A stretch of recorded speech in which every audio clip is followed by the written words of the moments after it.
Well, everyone, thank you for tuning in for this live internet study, episode number 235. My name is Arben Lyman Hanavi.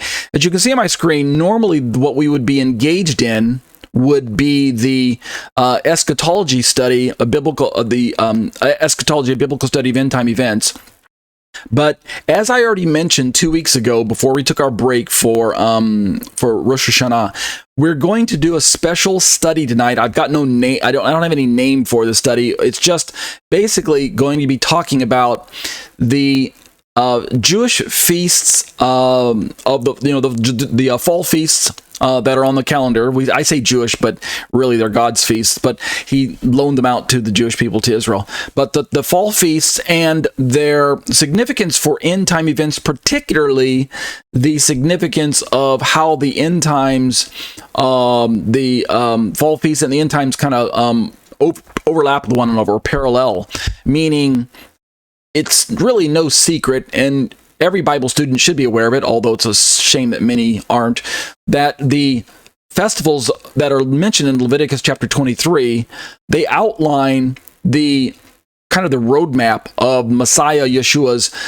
comings here on planet Earth. The two major comings. The first coming, when he was born in Bethlehem as a baby, came into the world through his earthly parents, and then walked and talked and performed all of his ministry here on planet Earth. That was all the first coming, and then his death on the cross, his burial, his resurrection, and his ascension all are detailed and paralleled and outlined and demonstrated by the first four feasts in Leviticus chapter 23.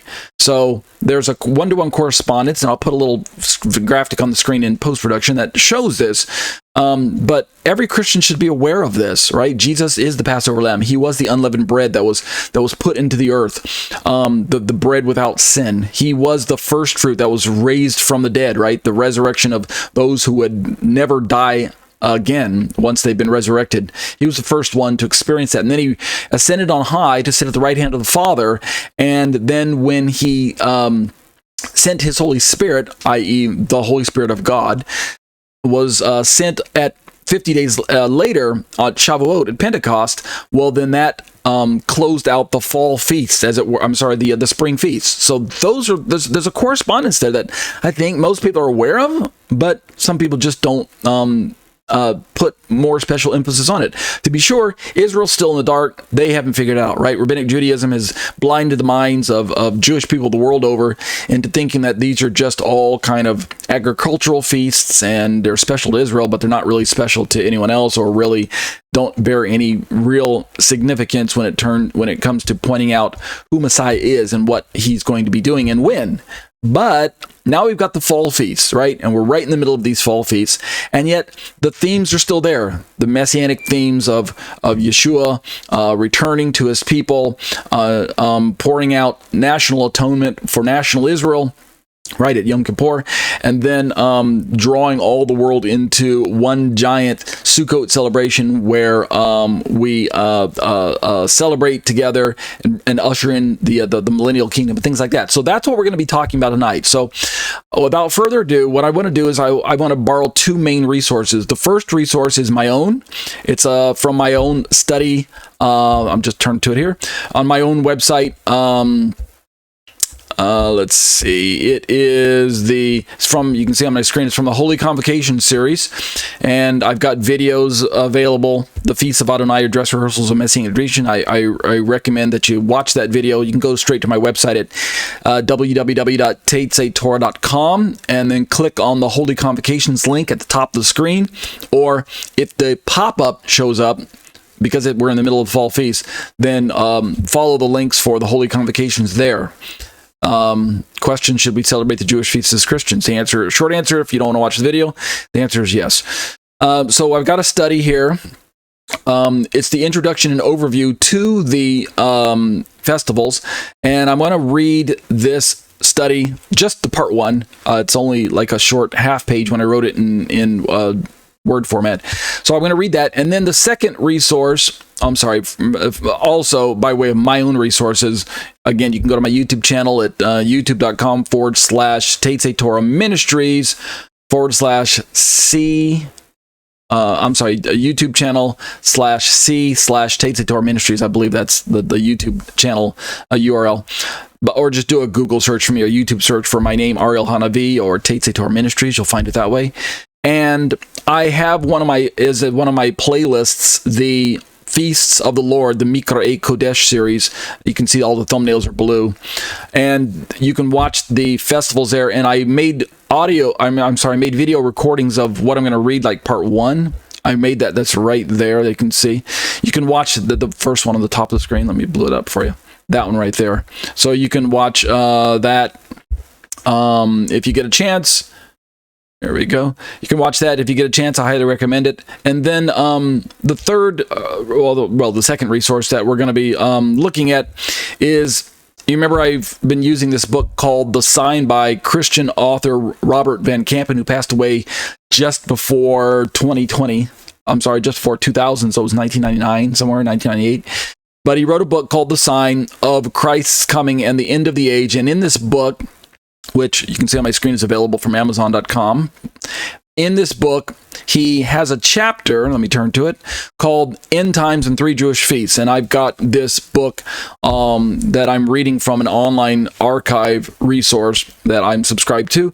And I'm just going to read this particular excerpt from this particular chapter of his book. And so that'll finish out the study tonight. So without further ado, it's just going to be a lot of reading tonight. I won't try to elaborate. I'll resist that. This way you can get the maximized amount of teaching just from hearing all the material, because I'm not going to carry this over into the next week. Next week, we're on break again. In fact, let me pull up my calendar and just make you guys aware. So today is the 23rd for those of you in the West. It is the 24th for me on my side of the world over here in the East.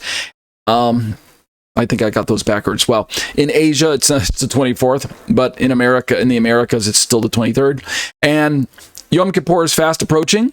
Sunday night is when Yom Kippur starts. And so if you notice on the calendar, Sukkot will be upon us on the 30th of September. So no study that night. And then if you keep looking at the calendar, you'll notice that Shmini Atzeret, which is the 8th day of assembly for Sukkot, otherwise known as Simchat Torah, returning the joy of the Torah. Shmini Atzeret is the 8th day of assembly, and I will not hold study then as well. So no meeting on the 30th, no live study on the 7th as well. We will not return for the live study until the 14th of October.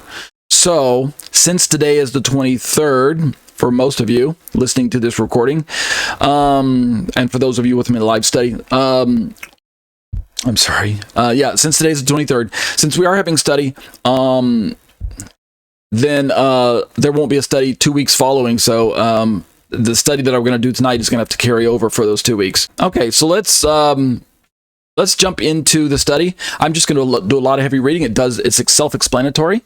And so let's start with this quote from Luke 24:44 from the Complete Jewish Bible, David Stern's version. Yeshua said to them, "This is what I meant when I was still alive with you and told you that everything written about me in the Torah of Moshe, the prophets, and the Psalms had to be fulfilled." All right, now let's just jump right into this commentary that I wrote some time ago. Here's what I had to say. Next to Isaiah 53, nowhere else is this statement of Yeshua's more vividly demonstrated than in the holy convocations of Leviticus chapter 23, is what I say. The opening few lines of this chapter clearly teach that the biblical feasts, including, and now I'm going to name off all the feasts, an overview of the feasts: Pesach, which is Passover, to Sukkot, which is Tabernacles, meaning the bookmarks, right? Passover is the first, and Tabernacles is the last. And I say that they are, quote-unquote, designated times of Adonai, verse 4 below, that we're going to see here. And so God himself tells Israel, these are my feasts. Do I want to read that? Sure, yeah, I'll read it this time. This is Leviticus. Let me scroll down and read. This is Leviticus 23, 1 through 4. So we've got the Hebrew up here. And then I've got the English down below. Vayideber Adonai el Moshe lemor. Daber el bnei Israel va'amarta aleichem mo-eydeem Adonai asher tikra'u otam mikra kodesh aleichem mo-eydeem. And then this next verse here. Sheshet yamim teaseh malacha uviyom hashvi'i Shabbat Shabbaton Mikra Kodesh Kol Malacha Lo Ta'asu Shabbat Hi Ladonai B'chol Moshvotechem. And then the final pasuk, verse 4, I believe, Ele Moadei Adonai Mikra E Kodesh Asher Tikra'u Otam B'moadam.